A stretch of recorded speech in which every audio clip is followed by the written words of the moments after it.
communities. That's the goal of the Conservative Party, and that is the goal in bringing common sense back here, bringing it home. Thank you, Mr. Speaker. Now in English. Thank you, Mr. Speaker. Thank you, Mr. Speaker.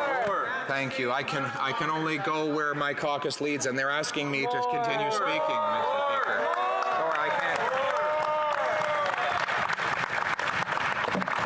I can do no other. I'm but their humble servant, Mr. Speaker. And so that's Mr. Speaker. The member across the way is also very humble, and he has much to be humble about indeed, Mr. Speaker, as does his entire government. Mr. Speaker, today I rise to speak about false liberal advertising. What we have in the private sector are laws that could lead to the criminal prosecution of any business that advertises one thing and delivers the opposite. Yep. If somebody goes on television and tries to sell a product and then fails to deliver it after collecting payment, they can be sued civilly. That's right. And maybe even charged criminally. But weirdly, in politics, we call it lawmaking. We have a Prime Minister who literally brings programs before the House of Commons that do exactly the opposite of what they say. Yep. So, for example, he says that he's going to spend these millions of dollars buying back hunting rifles. What has this resulted in? 100% increase in violent crime. Yep. He has a program that he says will help protect the media that has actually removed the media from social networks. He is a prime minister, we have a prime minister who has an $87 billion affordable housing program that has doubled the cost of housing. This is the exact opposite of what he promised, and yet he took billions of dollars from Canadians in order to pay for it. He has, for example, they were busy trumpeting their idea of a affordable food program for kids, and then we found out that there's no food in the program. Exactly. We found out what the program does. It doesn't provide a single dollar for food. Here's what it does, and I've got it right from the bill. The minister must, in consultation with the Minister of Health, representatives of the provincial governments responsible for health and education, other relevant stakeholders in the fields, and representatives of Indigenous governing bodies, develop a national framework to establish a school food program. So let's just walk through all the steps. Because we know that normally in the real world, the shortest distance between 2 points is a straight line, but there were many points that were unrelated to kids actually having food in their bellies. One, that one minister would consult with another federal minister, who will consult with provincial ministers, who will consult with stakeholders, which is code for lobbyists, who will then develop a national framework to establish a school food program. So I note that the bill actually didn't provide a single dollar to source anything of nutritional value. Exactly. Not a single calorie of nutrition is funded by the bill. So it doesn't feed kids, it feeds bureaucracy. That's right. This is an example of all of the wonderful labels and slogans they put on their spending that actually doesn't deliver anything to the end user. That's right. It is more self-service, not public service, self-service of the bigger and fatter bureaucracy and the ecosystem of lobbyists, interest groups, researchers, bureaucrats, crown CEOs, contractors, who feast off of all the money that is hidden under these beautiful and unimpeachable slogans. You know, the beautiful "Let's Protect Innocent Kittens" Act. Well, we'll spend $1 billion on that, but we'll hire a bureaucrat who will create a department that will consult with paid interest groups, who will contract out their report writing to those who have expertise in PowerPoints, and we'll have hundreds of people feeding off of this program, and the poor little kittens will be forgotten about at the end. The kittens, Mr. Speaker. The kittens. Who thinks of the kittens? They don't actually get anything. That's right. Not even a little bit of milk, Mr. Speaker, because they'll carbon tax that as well. But that is the system that we have in this government. They spend more to achieve less. As I said, an $87 billion housing program that is supposed to make housing affordable, which has doubled the cost of housing. Doubled the rent, doubled the mortgage payment, doubled the needed down payment. Let's go through the numbers.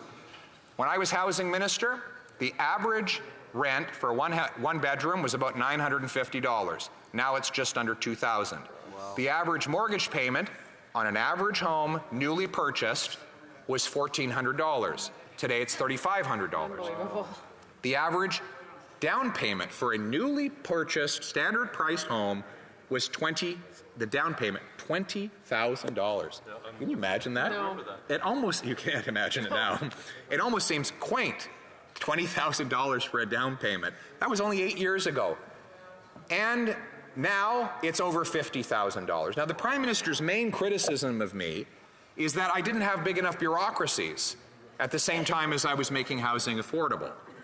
So his measurement of success is that not whether or not you deliver an end product to the end user, it's whether or not you build a big enough bureaucracy and line item in the budget to pay for it.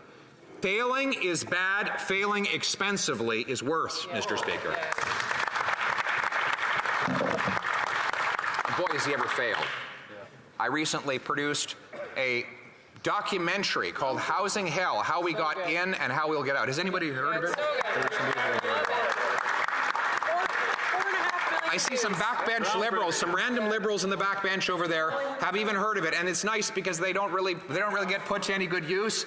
It's good that they were able to have a quiet 15 minutes to soak in this production. Well, maybe I'll make a few more and it will add up to an hour, and then the member will have something to do with himself when he's away on Christmas break. Maybe that will be the Christmas gift that appears under that member's tree when he wakes up and opens his phone, Mr. Speaker. Now, we have seen an absolute meltdown by the bought and paid for media. First of all, they were furious that I went around them. How dare I communicate directly with Canadians, they said. And so they proceeded with no success to try and poke holes in it. You see, the documentary introduces roughly a new fact every 20 or 25 seconds, and for the entire 15-minute period. And the media was desperate to find an error or a problem, and they couldn't find a single factual error in the entire documentary.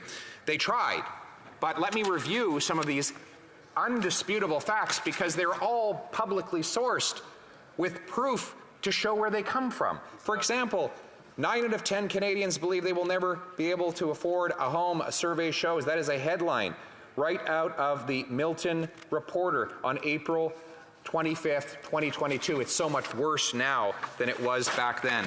This headline from the Globe and Mail: this 57-year-old grandmother didn't choose the van life. The housing crisis chose it for her. That was May of 2023. Imagine the miserable life for this wonderful grandmother after 8 years of this Prime Minister. Then we have that students are forced to live under bridges. That too was a news headline.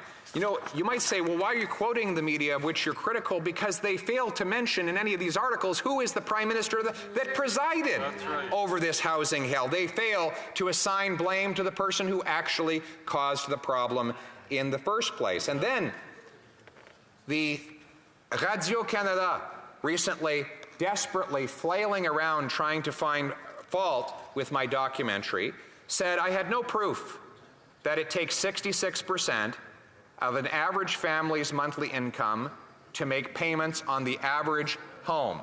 Well, the report comes from RBC in their quarterly housing affordability calculation. They've been doing it for 40 years, and it is now higher than it has ever been in their recorded history. Wow. That's because housing costs have not only grown, but they have vastly outgrown our very poor and miserable wage growth under this Prime Minister. Then they went on to their next excuse, claiming that Canada's housing hell is just part of some global phenomenon. Well, that's an easy claim to dispute and disprove because, of course, our housing hell is so much worse than any other country on earth. For example, Toronto is rated by UBS Bank as the worst housing bubble in the world. Vancouver is the 6th. Both of them were rated as moderately expensive only 10 years ago. If you want a different measure, go to demographia, which has a very simple formula.